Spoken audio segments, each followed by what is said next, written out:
Hi and welcome back to my channel. After years of being stuck in analysis paralysis, overthinking, procrastination, dreaming about becoming an entrepreneur while working in my corporate job, I'm finally building something new. I'm turning 40 this year. I'm going all in on building a diversified portfolio of digital income streams that can create the lifestyle that I want and on my own terms. And in this video, I will go through a bunch of different mental blocks that I had to overcome in order to arrive here. So if you've been stuck in analysis paralysis and postponing your dream, this video is for you. So this one is, I know a lot of you will relate to that. So this mental block was what I call it, the too late story. Once I've realized that, okay, my corporate path is not something that I envision going further along, I want to do something different, I got into the world of different side hustles and income streams and creator economy and digital products, all of those things. And what I've realized that while I was consuming all this information and something just hit me, I was like, I am the oldest one. Like, there's almost no people that have walked this path that are in their 40s. You can see amazing creators in their 20s, or in their early 30s that are there and have been doing this for a while. So I felt like, oh my God, I am literally too late. Can I even start at 40 in this new reality with AI and all the things happening? So that was a huge mental block. That didn't last that long though, because I soon realized that they are really young. They have all the time and the energy in the world. My reality is a bit different, but I do have my experience and I can use this experience as a superpower. Sometimes experience can actually become another blocker because you kind of know too much and get stuck finding the right way to do things instead of just trying and doing things. So I think experience is a double-edged sword. At least for this mental block, I rationalize that as a positive thing, that I have more to give, unique insights of being in my 40s and having had the experiences I've had that younger entrepreneurs might not have. The next mental block that was huge for me to overcome, and probably is one of the ones that took the most time. So I think overcame it not that long ago at all. And I call it the multi-passionate problem. If you're a multi-passionate person, I just want to give you a hug because it's not easy. Honestly, I think society and ourselves, because we're so conditioned by society, we have this urge to put ourselves in the box. Like it's insane, right? We have to find the definition of the thing we want to be doing, and it has to be one. We have to zoom in on one thing and we have to do this thing. And this just messed up with my brain so much because in no way I can do that. Like, I am a multi-passionate person, and it took me years to embrace that as a positive thing. The discovery of human design helped a lot. I understood how my brain works a little bit better. And I realized, okay, well, you know what? I'm just going to accept myself for who I am. I can't change myself.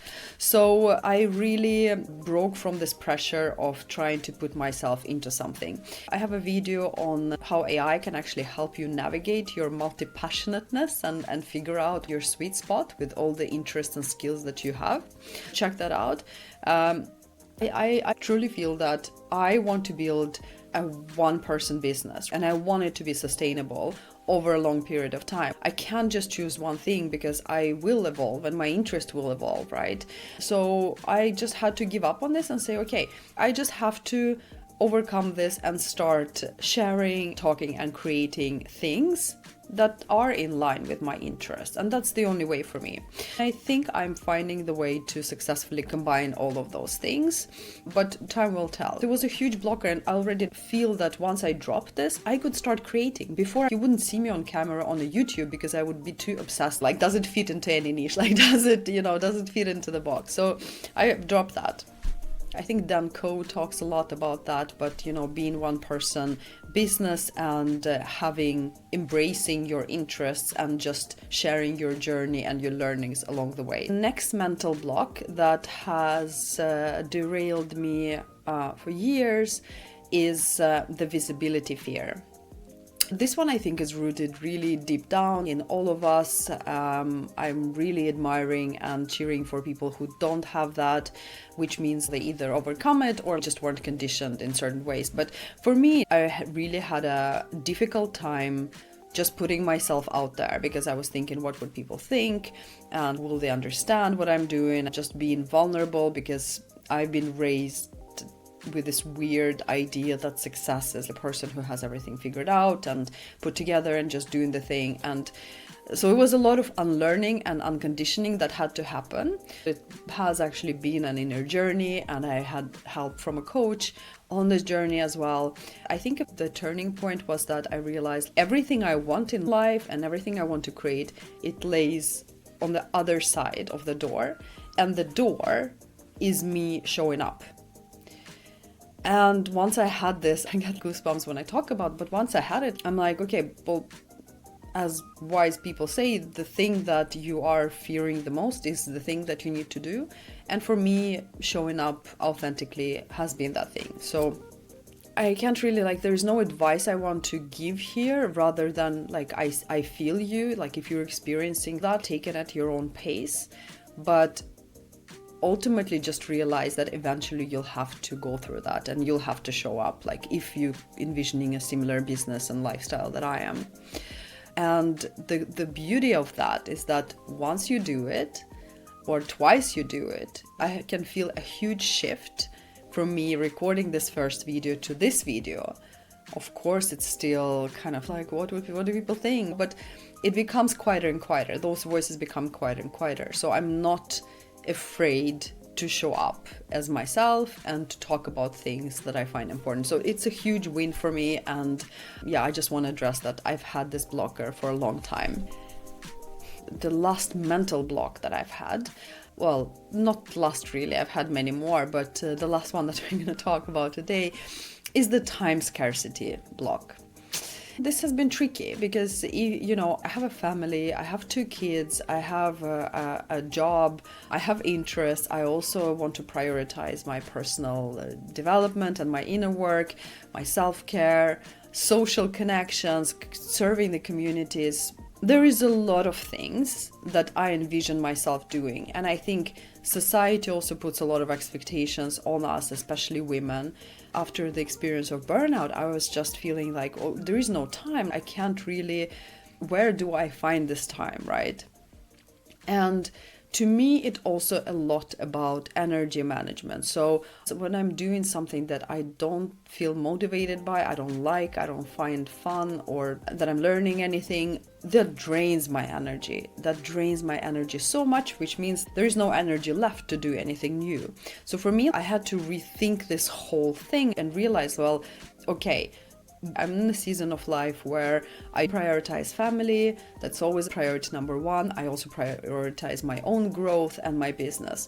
For me, it's I just have to find this time.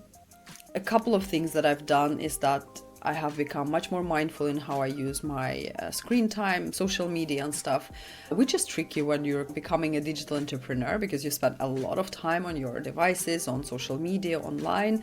But that was okay, I'm doing things that I need to be doing for my business.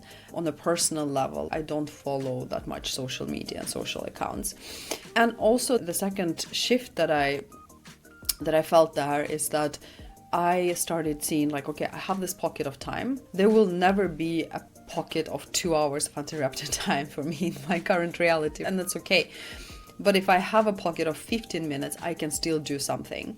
And I think when I started doing that, and it started to sort of stacking up together, and I actually saw some results. And second, I think it was an important signal to my brain as you see, I'm doing something, so I'm not procrastinating, I'm not getting stuck again, I'm still taking tiny action. The whole James Clear movement and Atomic Habits, that is for me the example of that. It really truly works. When I worked on my first income stream, creating digital wall art, I couldn't sit down and dedicate an hour, but I could still go into Midjourney and create some images, or I could do some research on what's trending and selling on Etsy, even if it's just 15 minutes.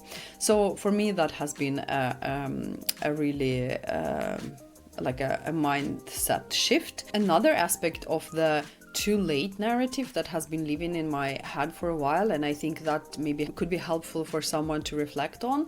Too late compared to what? Let's say you've been overwhelmed with AI, right? And you just feeling like, well, I'm not going to even get into ChatGPT or like actually learn how to leverage that because it's too late anyways. And I think it's so easy to feel this way because there is just so much happening. Like I get overwhelmed, right? So I have to take a step back and say where I am on my journey and what's next for me, just take it step by step. I understand that it might feel discouraging when you see all those things happening and you feel like I haven't even started yet, that you feel more and more behind. My advice here is put it in perspective. You are not too late. You're never too late as long as you take the next step. You don't have to compare yourself to others. I compare myself to other creators and entrepreneurs, and they're so much further ahead.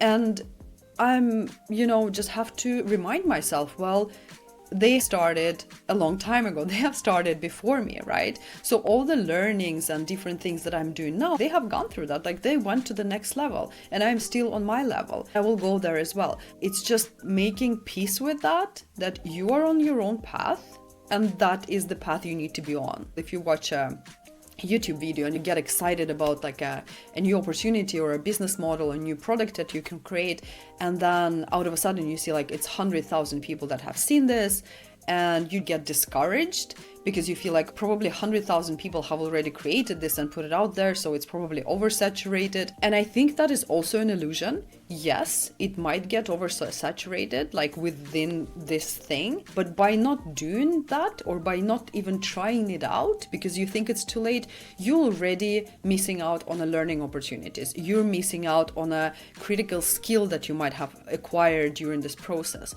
And the reality is that probably out of 100,000 people who saw that, less than 1% took action.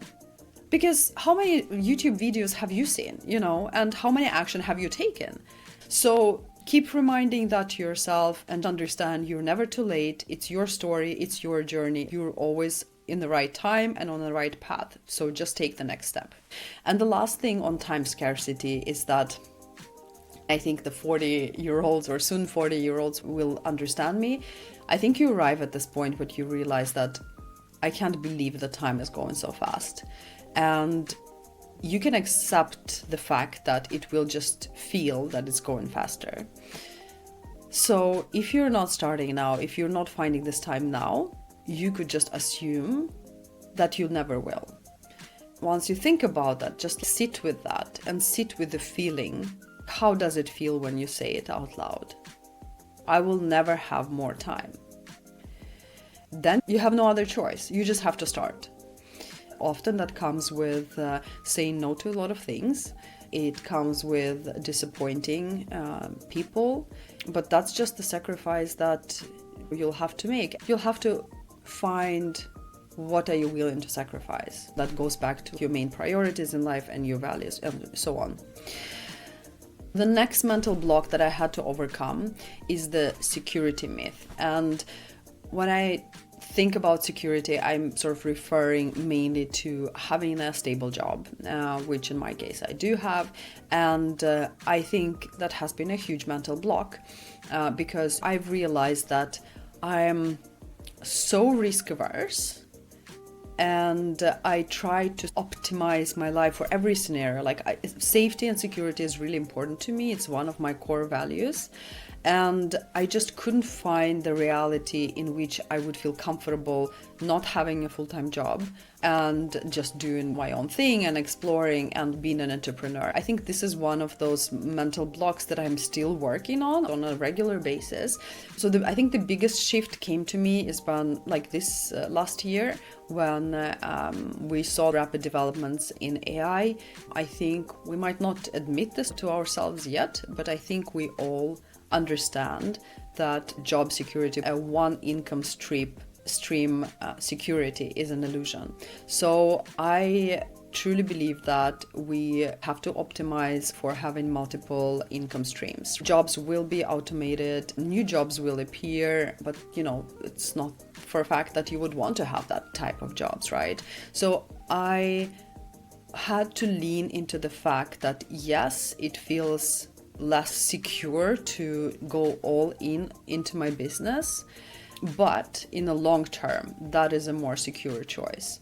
And of course, there is this middle way where you have to, I'm still employed, so I'm not making a crazy jump, but I realized that the new security is actually building your skills when it comes to the new technology, when it comes to AI, most of all, building your mindset and just learning things by doing. And that in the long term would be it's a much more secure way than relying on your corporate job. The next mental block that was really game changing for me when I overcame that, and I'm still in the process of, obviously, but that one I call be a guide, not a guru. So I think I've been putting so much pressure on myself to having to have all the pieces together. When I think about my digital products or my income streams or offers and things I can turn into products and monetize and all this, like it's a huge space, right? Like digital business, there is a lot of opportunities, but basically I always got stuck in this feeling of, am I qualified enough to talk about things? And I think it's such a shame because it took me a lot of time to realize that I don't have to be a guru. This whole narrative of position yourself as authority and just like do this one thing and be aggressive in taking the space. I don't want to take anyone's space. Like, I don't want any of that. What I want to do is, hey, I'm exploring something. I learned something. It worked for me. This is how I did it. Maybe it will work for you. Maybe it won't. I don't believe in this blueprint of this and that, and that's the only way to do it and to reach your goal. I think a lot of people are getting tired of it. I totally got tired of it. I would never invest in a coach or, an expert that would say like, this is my blueprint strategy and that's the only way you will reach this goal. Like, to me, it's already inauthentic because this person doesn't know any of the context of my life. So when I realized it for myself and I realized I'm not getting drawn to gurus, I'm drawn to people who are just authentically sharing their journeys, right? What have they done? How did they do it? What worked? What didn't work? What did they learn? It became this liberating feeling, not having to put pressure on myself and this insane expectation. I know my skills, I'm confident in my skills and what value I can give. I can only share my perspective and my way of doing things. We as people or entrepreneurs who want to have thriving businesses, we have to lean into that. We cannot rely on someone just telling us what to do. We have to take the knowledge, we have to take that experience, we have to try things out, and then for ourselves we have to realize what works, what doesn't work, what can we improve, what can be different, and that becomes our path, our way that we can share with someone else. It was a really important block to overcome, that I don't have to be a guru. I don't have to position myself as a guru. I'm a guide that helps people get from point A to point B, and that's all based on my own journey. So liberating. I was like, it's an amazing feeling. I hope this video has been helpful. It's pretty vulnerable and I was debating with myself if I should record it, but at the same time I felt that I truly appreciate when I hear people talking about those kind of things, because deep down I knew that a lot of those things were holding me back. So if that helps anyone to get unstuck or just make like a tiny step towards your dream and the kind of life you want to build, then it's the whole point. I hope you enjoyed it. Let me know what you think in the comments and subscribe for my next videos. See you in the next one.